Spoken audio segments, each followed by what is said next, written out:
Antoine Lévy, homme d'affaires de 35 ans, arpente les rues de Paris avec une assurance qui est devenue sa marque de fabrique. Vêtu d'un costume sur mesure, ses chaussures impeccablement cirées résonnent sur les pavés. Un sourire discret aux lèvres, il entre dans un restaurant de luxe où une table l'attend, entourée d'hommes d'affaires et de célébrités, confirmant sa position au sommet de la hiérarchie sociale française. Son reflet dans la vitrine du restaurant montre un homme prospère, mais quelque chose dans son regard trahit une profonde inquiétude. L'obsession des chiffres, son compte en banque, les bénéfices de ses entreprises, l'expansion de son empire, le hantent sans cesse comme une ombre. Il ne trouve plus de plaisir dans les victoires, mais plutôt un besoin insatiable d'en avoir toujours plus. Plus d'argent, plus de prestige, plus de pouvoir. Mais il y a quelque chose qu'il ignore, quelque chose qui approche comme une tempête invisible. À côté d'Antoine se tient Mathieu, un vieil ami de fac. Pour tous les autres, Mathieu semble être un simple figurant, quelqu'un qui a intégré le cercle d'Antoine par amitié. Mais au fond, Antoine ne lui a jamais fait entièrement confiance. Et maintenant, quelque chose dans son comportement commence à éveiller ses soupçons.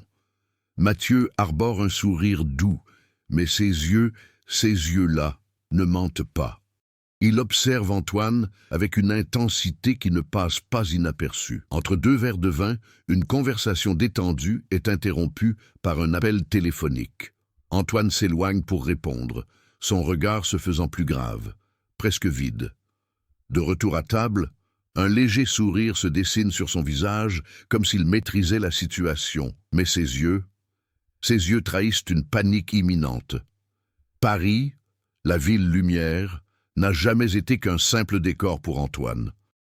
À ses yeux, Paris est le reflet de sa réussite, une toile sur laquelle il projette son image d'homme d'affaires prospère. Il vit dans le 16e arrondissement, dans un appartement luxueux, offrant une vue imprenable sur la tour Eiffel. Sa vie est rythmée par une routine rigoureuse. Réunions incessantes, voyages internationaux, soirées et bien sûr, conférences sur l'innovation et la finance. Son empire financier s'étend sur divers secteurs, de la technologie à l'immobilier de luxe, et son nom est reconnu par l'élite parisienne. Mais derrière cette façade de réussite se cachait une vérité dérangeante. Antoine n'avait jamais su se détendre. Travail, argent, succès, tout cela remplissait sa vie de manière insatiable. Mais ce qu'il ne disait jamais à voix haute, c'était le vide qu'il ressentait en se regardant dans le miroir. Ses journées, bien que remplies de réussites extérieures, étaient vides intérieurement. Il avait à peine du temps pour lui-même, à peine du temps pour les personnes qui comptaient vraiment. Tandis qu'Antoine se remémore sa vie, Mathieu se trouve dans une situation bien différente. Malgré sa loyauté indéfectible durant leurs années universitaires, il a toujours vécu dans l'ombre d'Antoine. En réalité, pendant qu'Antoine gravissait les échelons, Mathieu s'enlisait dans un emploi sans intérêt, cherchant sa voie. Pourtant, ces dernières années, quelque chose a changé. Mathieu cache désormais un secret qu'Antoine n'aurait jamais pu imaginer.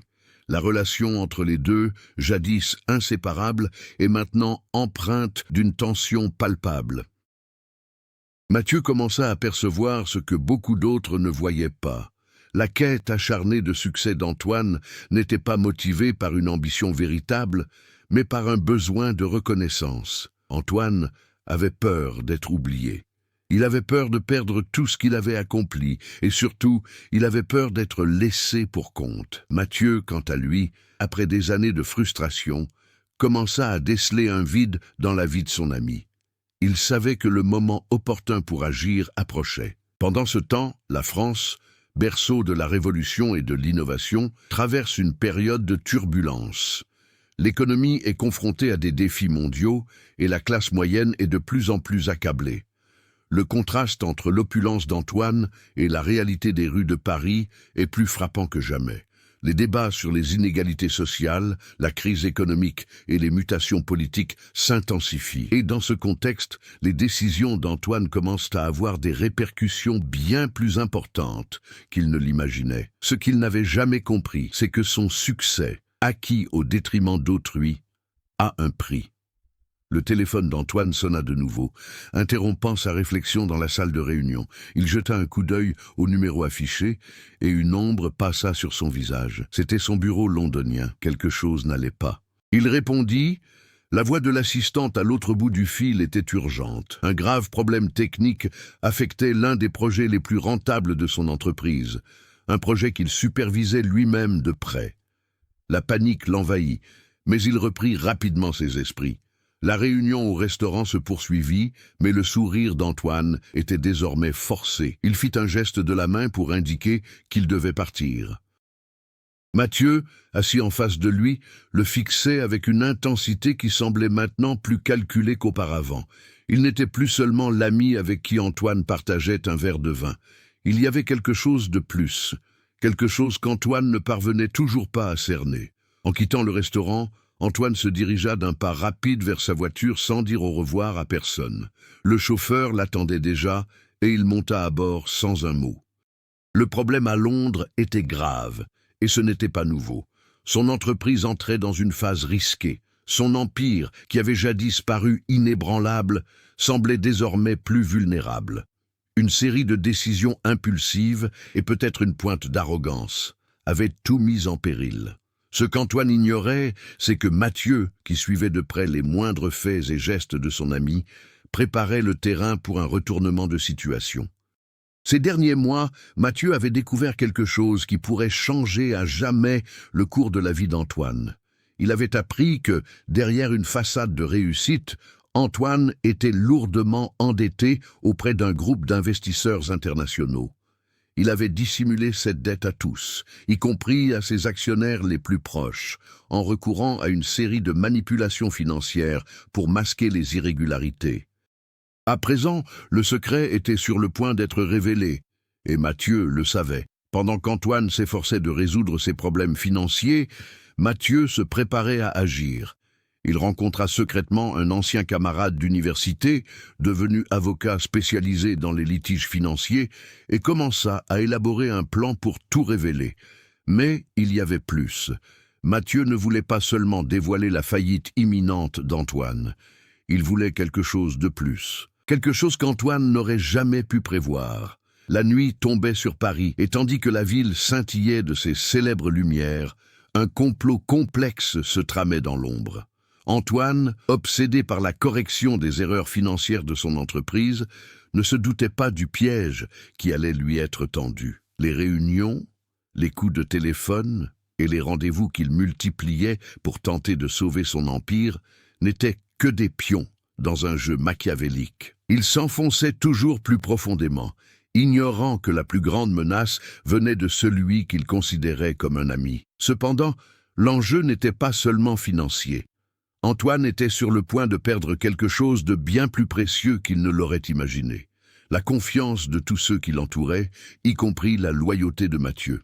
Quelque chose avait changé. Le lien qui semblait autrefois indestructible était en train de se fissurer. Le plan de Mathieu se précisait à chaque étape, et il ne s'arrêterait pas tant qu'Antoine ne serait pas confronté à sa propre ruine. Le lendemain matin, la pression était insoutenable. Antoine ne parvenait pas à dormir. Son cerveau tournait à plein régime, cherchant désespérément des solutions aux problèmes financiers qui s'accumulaient. La dette cachée, la pression des investisseurs impatients, le risque imminent de perdre sa position dominante. Tout cela faisait partie d'un puzzle qu'il s'efforçait de résoudre, en vain. Il avait été si précis, si calculateur, qu'il se retrouvait désormais pris au piège de ses propres mensonges. Cependant, la plus grande surprise était loin d'être la crise financière. En arrivant à son bureau, Antoine trouva une lettre sur son bureau. Il n'y avait pas d'adresse d'expéditeur. La lettre était manuscrite, d'une écriture ferme et précise. En l'ouvrant, il lut ce qui suit. « Je sais tout, et vous allez le payer. » La lettre était signée d'un simple « M », les initiales de Mathieu. Un frisson parcourut l'échine d'Antoine. Comment Mathieu avait-il eu connaissance de sa dette? Comment avait-il perçu la fragilité de sa situation? Cet ami d'université, qu'il avait toujours considéré comme un simple figurant, détenait désormais un secret qui pouvait le détruire. Un secret qu'Antoine ne pouvait contrôler. La panique l'envahit.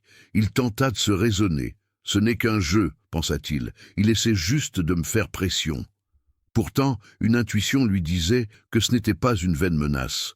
Mathieu avait les moyens et, plus dangereux encore, la motivation de le détruire. Tandis qu'Antoine tentait de se remettre du choc, l'atmosphère autour de lui se tendait de plus en plus. Les manifestations dans les rues de Paris, qui avaient débuté en réaction à la crise économique, prenaient de l'ampleur. La bourgeoisie et la classe ouvrière étaient plus indignées que jamais. Antoine suivait ces images aux informations avec une inquiétude croissante. Il savait que sa fortune s'était bâtie sur le dos des plus pauvres. À présent, le climat de révolte s'intensifiait et il ignorait jusqu'où cela pourrait aller. La crise interne, alimentée par les dettes de son entreprise et la menace de Mathieu, était désormais exacerbée par une révolution sociale qui semblait imminente. Tandis que les manifestants défilaient dans les rues, réclamant justice sociale et de meilleures conditions de vie, Antoine se sentait acculé. Pourtant, une force intérieure le poussait à se battre. Il ne capitulerait pas avant d'avoir tout tenté pour sauver ce qui restait de son empire. Pendant ce temps, Mathieu restait imperturbable. Il savait qu'Antoine n'avait pas encore saisi l'ampleur de la menace. Son plan se déroulait comme prévu. La lettre n'était que le point de départ d'une série de manœuvres stratégiques minutieusement préparées. Mathieu ne cherchait pas seulement à se venger de l'humiliation subie durant ses années d'université. Il visait plus haut. Il voulait voir Antoine affronter la vérité, forcé de faire face à ce qu'il avait toujours tenté de dissimuler. La situation allait s'envenimer. Antoine croyait encore pouvoir tout contrôler, mais il était loin de se douter de ce que Mathieu allait révéler. Ce qu'il ignorait, c'est que le véritable ennemi ne se trouvait ni sur les marchés financiers, ni dans la presse. L'ennemi était au sein même de son entourage. Le téléphone d'Antoine sonna de nouveau. Mais cette fois, ce n'était pas un numéro ordinaire. C'était celui de Mathieu. La poitrine d'Antoine se serra lorsqu'il vit le nom s'afficher. Leur relation n'avait jamais été aussi tendue et il n'était pas préparé à ce que Mathieu allait lui dire. La peur qu'il avait tenté d'ignorer s'était muée en une pression insoutenable, comme si un drame allait se produire. « Antoine, » dit Mathieu d'une voix froide et calculée, « tu as un problème plus grave que tu ne le penses. » Antoine ferma les yeux un instant, comme si cela pouvait faire disparaître la situation. « Que veux-tu, Mathieu ?» Il s'efforçait de rester calme, mais ne parvenait pas à dissimuler sa panique. « Je suis déjà au courant pour la lettre. Ce n'est rien, tu ne peux pas me menacer avec ça. »« Non, ce n'est pas ça, » répondit Mathieu, sa voix devenant de plus en plus distante. « Le problème n'est pas la lettre, c'est quelque chose de beaucoup plus personnel. » Ces mots frappèrent Antoine comme un coup de poing dans l'estomac. Il sentit des gouttes de sueur froide perler sur son front. Rien ne pouvait être plus personnel. Il savait que leur relation se détériorait, mais il ignorait jusqu'où Mathieu était prêt à aller pour le démasquer. « Je sais ce que tu as fait, Antoine. Je connais tous tes secrets. Et maintenant, tu vas payer, » dit Mathieu d'un calme inquiétant. « Il y a autre chose que tu dois voir, quelque chose que tu ne peux pas ignorer. » Antoine était désormais complètement hors de lui. « Que voulez-vous dire? Que savez-vous d'autre ?» Sa voix tremblait, mais il s'efforçait de garder son sang-froid. « J'ai quelque chose qui peut vous détruire une fois pour toutes. Quelque chose que personne, pas même les investisseurs, ne connaît. Quelque chose qui vous exposera au grand jour. » Mathieu marqua une pause dramatique, comme s'il savait qu'Antoine jouait avec le feu. « J'ai accès à vos relevés financiers, à vos transactions douteuses. Tout est documenté, et je vais m'en servir. Maintenant, » la communication fut coupée avant qu'Antoine ne puisse répondre. Il était sous le choc. Mathieu était devenu une véritable menace. Ce n'était plus seulement un ami traître, mais quelqu'un qui détenait un pouvoir réel sur le destin d'Antoine. Pris de panique, Antoine se précipita au cabinet de son avocat. Il avait besoin de réponses, d'une solution rapide, mais à son arrivée, ce qu'il découvrit fut encore plus dévastateur. La porte du bureau était entr'ouverte, et la lumière, d'ordinaire allumée, était éteinte. En entrant, Il trouva son avocat debout, le regard rivé sur un écran d'ordinateur, arborant l'expression la plus sombre qu'Antoine ait jamais vue. « Antoine, il faut que tu vois ça », dit l'avocat sans le regarder. « Mathieu, il ne joue pas la comédie, il a des preuves irréfutables. J'ai vu les documents, et ça va faire des vagues. Ce que tu as là, Antoine, c'est plus qu'une dette, c'est une fraude. » Ces mots le frappèrent comme une bombe. Fraude. Il n'arrivait pas à y croire. Il n'avait jamais imaginé que Mathieu ait accès à quelque chose d'aussi profond. Pourtant, la preuve était là, sous ses yeux. Des documents falsifiés, des relevés de transactions suspectes, tout était méticuleusement organisé pour le démasquer. Il existait un réseau de manipulation financière, et Antoine en était la pièce maîtresse. À cet instant, Antoine prit conscience de la gravité de la situation. Sa chute ne serait pas seulement financière, mais aussi morale. La confiance qu'il avait bâtie au fil des ans allait être anéantie en quelques jours. Sa vie entière, sa carrière, tout était sur le point de s'effondrer. Mais ce n'était pas tout. Mathieu poursuivait un but plus grand. Il voulait le dénoncer publiquement, non seulement par vengeance, mais pour faire payer Antoine d'une manière qu'il n'aurait jamais imaginée. Le poids des révélations était accablant. Antoine ne savait par où commencer. Il arpentait son bureau, l'esprit en ébullition, tentant de comprendre ce qui se passait. La fraude, les manipulations, les preuves entre les mains de Mathieu, tout allait être dévoilé. Il cherchait désespérément une issue, mais en vain. Le lendemain matin fut un cauchemar. Le téléphone sonnait sans cesse.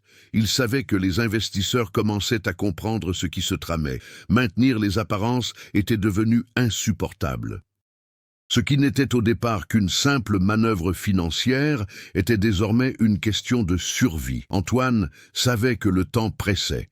Il essaya d'appeler Mathieu à plusieurs reprises, mais le téléphone de son ami était éteint. Ce silence était assourdissant. Antoine sentit un frisson lui parcourir l'échine. Il savait que Mathieu préparait quelque chose d'important, quelque chose qui allait bouleverser sa vie. Mais ce qu'il ne comprenait pas, c'étaient les motivations de Mathieu. Était-ce la vengeance, la justice, ou quelque chose de plus profond qu'il ne pouvait percevoir? Pendant ce temps, le bureau d'Antoine était envahi par une armée d'avocats et de comptables, tous s'efforçant de limiter les dégâts avant qu'il ne soit trop tard. Mais rien n'y faisait. Les transactions frauduleuses étaient impitoyablement documentées. Ce qu'il craignait plus que tout, c'était de perdre sa réputation. L'empire qu'il avait bâti ne reposait pas uniquement sur l'argent. Il s'agissait d'image, du pouvoir d'être reconnu et respecté. À présent, il se retrouvait au cœur d'un scandale qui le dépassait. Au même moment, Mathieu, imperturbable et froid, mit son plan à exécution. Il savait qu'il avait la situation en main, qu'Antoine ne pourrait plus échapper aux conséquences de ses actes. Mathieu avait passé des années à observer, attendant le moment propice. Et maintenant, il était prêt à se venger. Mais sa vengeance ne se limitait pas à l'humiliation passée. Il y avait autre chose, quelque chose de personnel. L'avocat d'Antoine entra dans la pièce, l'air grave. « La situation est critique, Antoine. Les investisseurs sont sur le point de prendre une décision. Et si les journaux s'emparent de l'affaire, votre réputation sera bien plus qu'un nom terni. Vous deviendrez le symbole de tous les dysfonctionnements du système financier. Les gros titres commencent déjà à s'écrire. » La panique sur le visage d'Antoine s'intensifia. Ce qu'il craignait le plus, c'était que la vérité sur sa fraude soit révélée au grand jour. Il savait que les médias français ne lui pardonneraient pas. La culture de la célébrité, des critiques et de l'examen constant ferait de lui une cible facile. Mais ce qui le terrifiait le plus, c'était l'impact que cela aurait sur ceux qu'il aimait vraiment. Il pensait à sa famille, à la façon dont sa chute affecterait la vie de sa femme et de ses enfants. Alors que la crise financière approchait, un message parvint à Antoine. Il venait de Mathieu. 2 mots seulement. C'est fait. Ces mots s'imprimèrent sur l'écran de son téléphone. Antoine savait que ce moment était arrivé, mais il n'était pas préparé à la réalité de la chute. Il sombrait dans un océan de culpabilité et de peur. Mathieu ne se contentait pas de lui prendre son empire, il détruisait tout ce qu'il représentait. L'image du succès, le statut, le respect, Tout s'effondrait sous ses yeux. La réaction d'Antoine fut instinctive. Il savait que s'il ne trouvait pas de solution, sa vie ne serait plus jamais la même. Le cœur battant la chamade, il décida de partir à la recherche de Mathieu. Il devait comprendre ce qui se passait, comment Mathieu avait manipulé toute cette situation. Mais au même moment, quelque chose en Antoine commençait à changer. La peur et la colère se muèrent en un sentiment d'impuissance. Il avait perdu le contrôle. Il n'était plus l'homme qui maîtrisait tout ce qui l'entourait. Sa décision prise, Antoine monta dans sa voiture et se rendit à l'adresse que Mathieu lui avait communiquée dans son dernier message. Mais il ignorait que cette décision allait marquer un tournant, le confrontant non seulement à son ami, mais aussi aux fantômes de son passé. Antoine gara la voiture devant l'immeuble de Mathieu. La nuit était tombée et les rues de Paris étaient calmes, presque désertes. Il prit une profonde inspiration, cherchant le courage d'affronter ce qui l'attendait. Il savait qu'en franchissant ce seuil, sa vie basculerait à jamais. Il y avait dans l'air quelque chose d'irréversible, la sensation qu'à tout instant, il allait perdre le contrôle. Il se sentait comme un homme à la dérive, n'ayant plus rien à perdre. Pourtant, tandis qu'il montait les escaliers menant à l'appartement de Mathieu, quelque chose commença à se former en lui. Colère, frustration, honte, tout cela se mêlait, mais il y avait aussi un sentiment nouveau, quelque chose qu'il n'aurait jamais cru possible. L'impuissance. Il savait que d'une certaine manière, il était mis à l'épreuve, et il ignorait s'il aurait la force de résister. Quand il frappa à la porte de Mathieu, il n'y eut pas de réponse immédiate. Le silence qui suivit fut pesant, presque assourdissant. Puis la porte s'ouvrit lentement, révélant Mathieu, dont le regard restait indéchiffrable pour Antoine. Ses yeux étaient calmes, mais il y avait dans sa posture quelque chose qui le faisait ressembler à un spectateur distant, observant la chute d'Antoine, comme s'il s'agissait d'un jeu dont il connaissait déjà l'issue. « Tu voulais voir ce qui se passait, Antoine ?» demanda Mathieu, avec sa froideur habituelle. « Tu voulais comprendre ce qui m'a poussé à agir ainsi ?» Antoine le fixa du regard, s'efforçant de garder son calme. « Oui, je dois comprendre, Mathieu. Que me voulez-vous? Quel est votre but?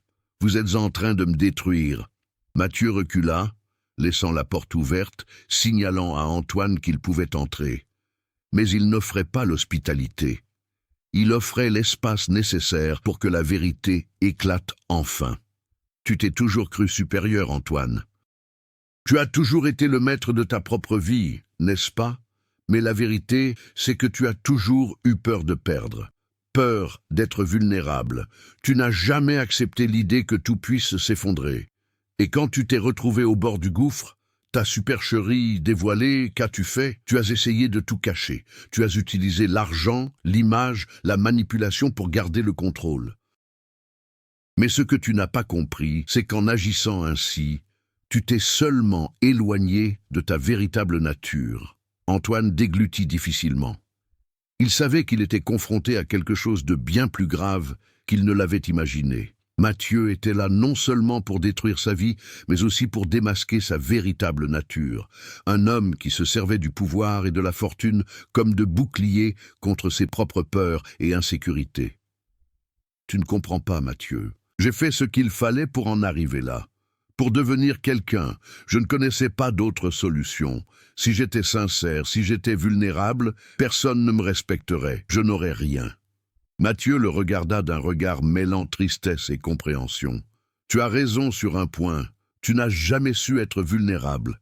Mais c'est ce que tu dois comprendre, Antoine. La vraie force ne réside pas dans la maîtrise des situations, dans l'invincibilité. Elle réside dans l'humanité, dans la reconnaissance de ses défauts et de ses échecs. Tu ne t'es jamais autorisé à être faible. Tu ne t'es jamais autorisé à être toi-même, par peur d'être rejeté.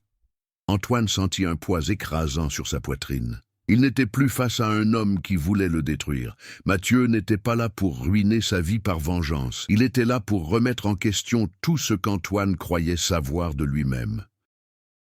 Et cela le frappa plus fort que n'importe quelle fraude financière ou scandale médiatique. « Tu m'as détruit, Mathieu !» dit Antoine d'une voix tremblante. « Et maintenant, je ne sais plus quoi faire.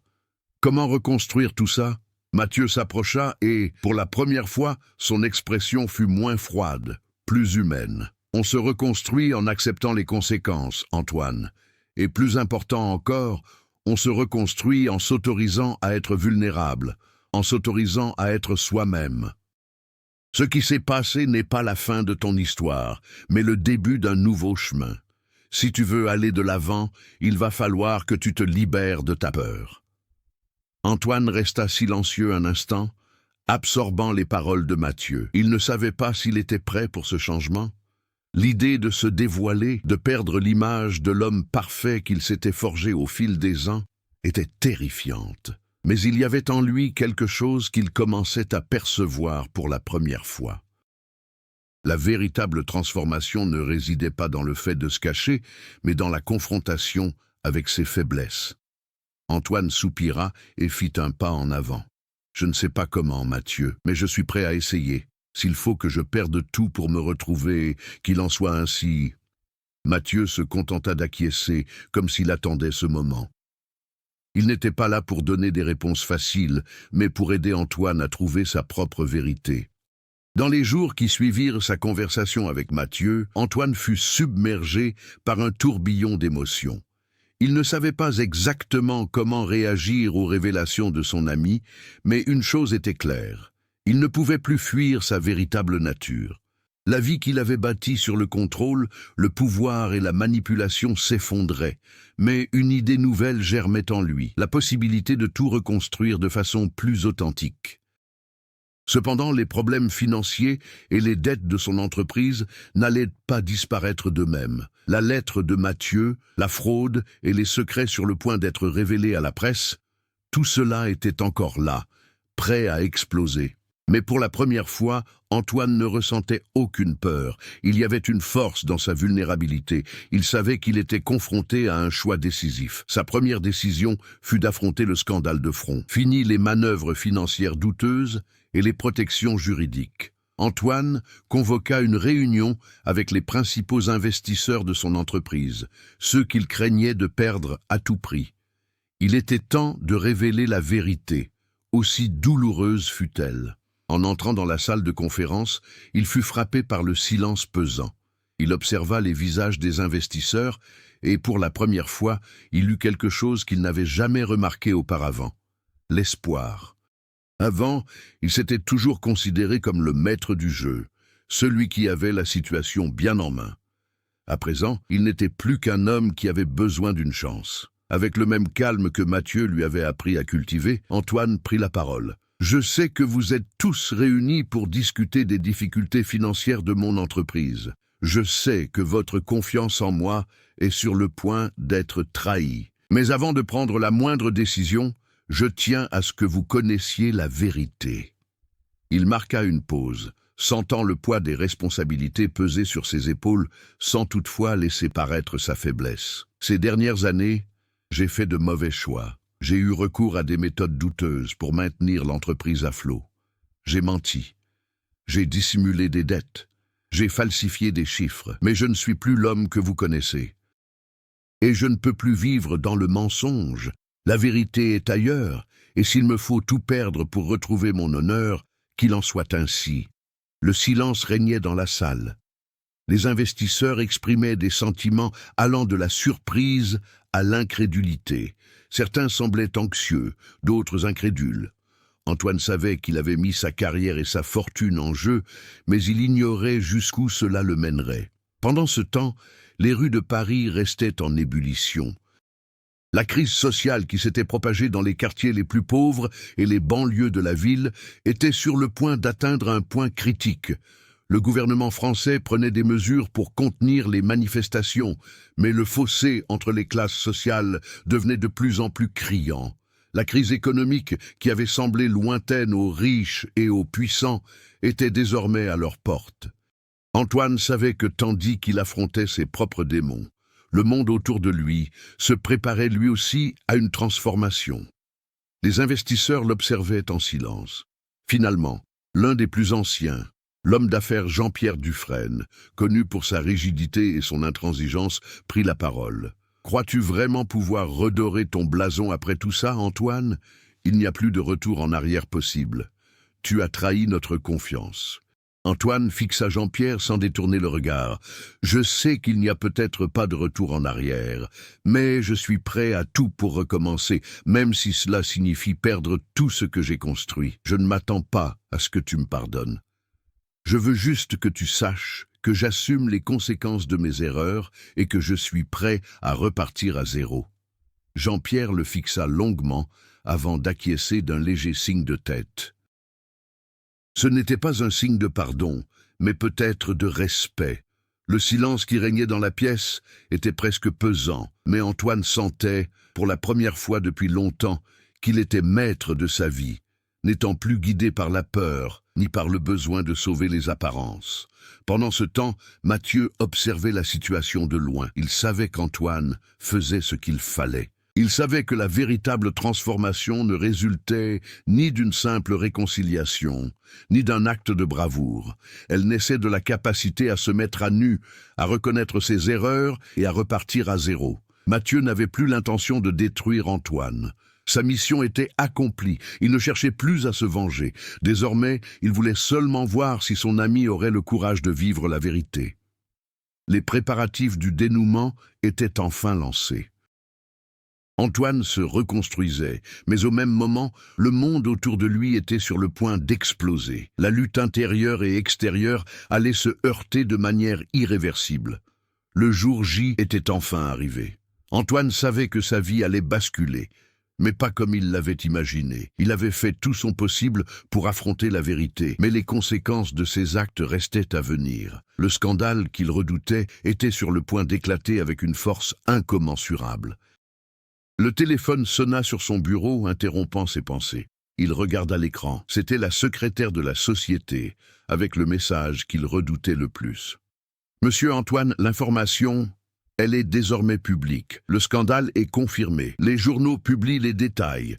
Tous les investisseurs attendent votre réaction. » Il raccrocha et se laissa aller dans son fauteuil, une angoisse terrible lui pesant sur la poitrine. Rien n'aurait pu le préparer à ce qui allait se produire. Il savait que sa réputation était ruinée, mais ce qui le rongeait vraiment, ce n'était pas l'échec financier, c'était la peur d'avoir perdu la maîtrise de son identité. Qui allait-il devenir? Dans un ultime élan de courage, il décida d'affronter la réalité. Il décida de ne plus fuir. Il attrapa son manteau et sortit précipitamment. Le bâtiment de l'entreprise était en plein chaos. La nouvelle circulait déjà sur les réseaux sociaux et une foule de journalistes attendait dehors.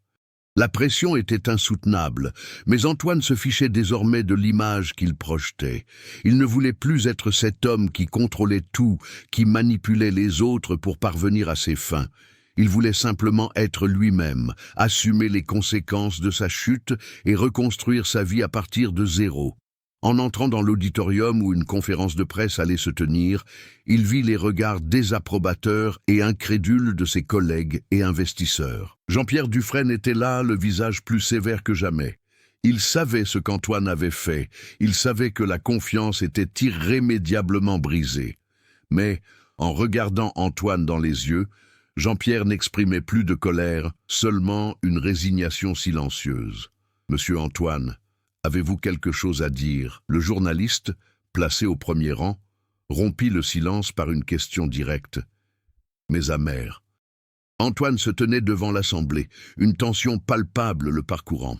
Il prit une profonde inspiration et commença à parler, sans détour, sans discours préparé. La vérité, enfin, était là, à l'état brut. « Oui, j'ai quelque chose à dire, j'ai eu tort. J'ai commis de graves erreurs, mais la plus grande erreur a été de croire que je pouvais tout contrôler. Ma vie, mon entreprise, mon entourage. Je me suis caché derrière des mensonges et des manipulations, et maintenant, la vérité éclate. J'ai trahi votre confiance, et ce faisant, je me suis trahi moi-même. » Le silence régnait dans la salle.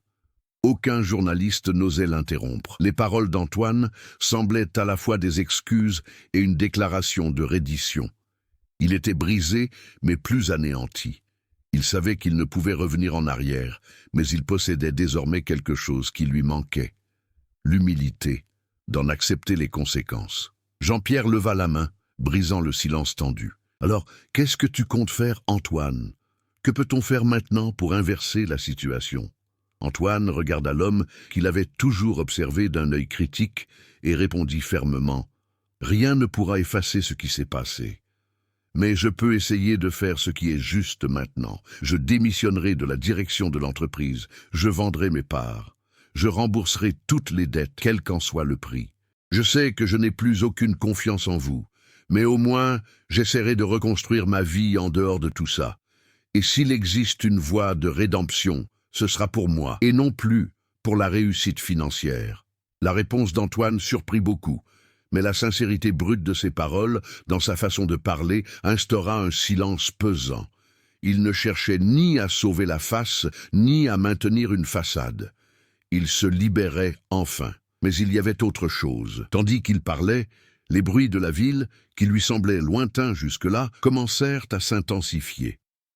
Les rues étaient envahies par une foule en colère, faisant écho aux manifestations qui avaient pris de l'ampleur ces dernières semaines.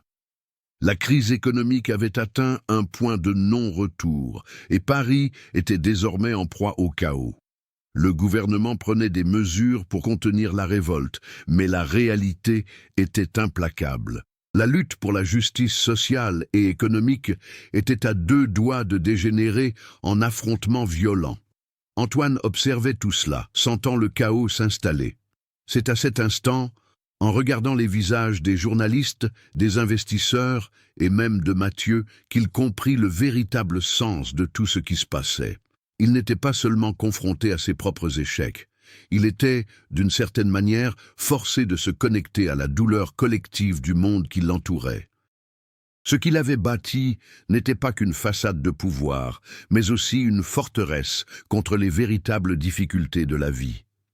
Tandis que les tensions montaient à l'extérieur, la crise intérieure d'Antoine atteignait son paroxysme. Il était au bord du gouffre, mais ne fuyait plus la vérité. Il ignorait ce que l'avenir lui réservait, mais il était désormais prêt à l'affronter, sans masque ni artifice. Le véritable combat d'Antoine n'était plus de sauver sa fortune, ni de préserver sa réputation. Il s'agissait de trouver sa force véritable dans la vulnérabilité, d'accepter ses erreurs et de vouloir recommencer à zéro, de manière plus authentique. Que se passerait-il ensuite? Personne ne le savait. Mais le parcours d'Antoine, qui avait débuté par un empire de mensonges, touchait à sa fin, imprévisible mais profondément transformatrice. La nuit était tombée sur Paris, mais la ville ne semblait pas dormir. Les rues résonnaient encore des échos des manifestations, et la nouvelle du scandale impliquant Antoine se répandait partout. Il errait dans les rues, sans hâte, sans but précis. Le poids des dernières semaines semblait s'être quelque peu dissipé, mais le sentiment que sa vie ne serait plus jamais la même persistait. Il avait tout perdu. L'empire qu'il avait bâti, sa fortune, son image de puissance et de réussite, tout était en ruine. Mais, paradoxalement, Antoine se sentait plus libre que jamais, non pas la liberté de celui qui se débarrasse des fardeaux matériels, mais celle de celui qui, enfin, acceptait sa propre vulnérabilité. Il n'avait plus besoin de dissimuler ses faiblesses, ni de feindre l'invulnérabilité. Il n'était plus l'homme qui contrôlait tout, mais celui qui était prêt à reconstruire sa vie honnêtement. En traversant une place centrale, il aperçut un groupe de manifestants brandissant leurs pancartes, leurs voix s'unissant dans un cri de protestation. Et un instant, Antoine se sentit partie intégrante de cette foule, non pas dans le sens de lutter contre le système, mais dans celui de comprendre le combat intérieur de tout être humain. Lui aussi, comme ceux qui se trouvaient sur la place, avait atteint ses limites. Mais contrairement à ce qu'il avait cru auparavant, son pire ennemi n'était pas le monde qui l'entourait, mais son incapacité à affronter la vérité sur lui-même. Sur le chemin du retour, Antoine reçut un message. Il venait de Mathieu. Une seule phrase, mais elle avait plus de sens que tout ce qu'il avait jamais entendu. Vous êtes sur la bonne voie. Il sourit intérieurement, partagé entre gratitude et tristesse. Mathieu avait, d'une certaine manière, était le catalyseur de sa transformation. Mais le véritable travail incombait à Antoine. C'était à lui d'avancer désormais sans se retourner. De retour chez lui, il entra et s'assit seul sur le perron. La nuit était froide, mais cela ne le dérangeait pas. La solitude ne l'effrayait plus. Au contraire, elle semblait lui apporter la paix qu'il recherchait désespérément. C'était peut-être le début de quelque chose de nouveau. Peut-être qu'un jour, la vie d'Antoine se reconstruirait, mais il savait désormais que ses fondements ne reposeraient plus sur des mensonges et des manipulations. Ce serait quelque chose de plus authentique. Il contempla les lumières de la ville au loin, inspirant profondément. Tout était en pleine mutation, sa vie, le monde qui l'entourait, Paris elle-même. Et il acceptait enfin que les changements les plus profonds surviennent lorsqu'on s'autorise à tomber, à se relever et à tirer des leçons de cette épreuve. L'avenir était incertain, mais Antoine savait désormais qu'il avait la possibilité de vivre plus authentiquement. Et c'était là, pour lui, le plus beau cadeau qu'il pouvait recevoir. Des mois s'étaient écoulés depuis qu'Antoine avait fait le choix de changer de vie. Il n'avait pas encore retrouvé ce qu'il avait perdu, mais la paix qu'il avait trouvée en acceptant ses erreurs l'accompagnait toujours. L'entreprise avait été vendue, et la plus grande partie de sa fortune avait servi à rembourser ses dettes et à indemniser ceux qui l'avaient lésé. Mais il savait que la plus grande valeur qu'il pouvait acquérir était l'intégrité. En arpentant Paris, Antoine contemplait la ville avec un sourire discret. Il ignorait ce que l'avenir lui réservait, mais il était désormais prêt à l'affronter, avec courage et enfin avec vérité. L'histoire d'Antoine nous rappelle que parfois, il faut tout perdre pour se retrouver. Ses choix, ses erreurs et sa quête de rédemption nous invitent à réfléchir à l'importance de l'honnêteté, envers les autres comme envers soi-même. Et vous, que feriez-vous si vous deviez affronter vos propres failles ? Partagez vos réflexions et vos histoires dans les commentaires et n'oubliez pas de partager ce parcours avec ceux qui croient eux aussi au pouvoir de la transformation et des nouveaux départs.